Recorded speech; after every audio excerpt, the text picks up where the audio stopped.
Hey, what you hear is, outside the vehicle here, the sound of the battery preheating to max battery power. It's pretty loud. I think it's even louder than when you're supercharging it at 300 miles per hour charge. And look at those red things. That's the secret way to enter the trunk. I do have a video on that. I'll just do it right here so you can see it now. 1, 2.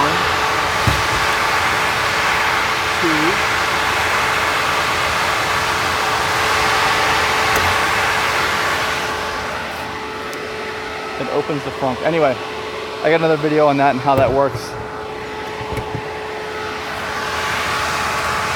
There's supposed to be a cover on that. But this sound is, it's really loud. It's not very much like an electric vehicle. And it's also wasting a lot of energy. So you got to keep that in mind if you get a performance model and expect to get the max acceleration by hitting max battery power. There are definitely some drawbacks to it in everyday driving. It also takes at least a half hour to warm up initially to get to that heat. You can't do it instantaneously. You have to wait and make sure it stays on too. Something to consider.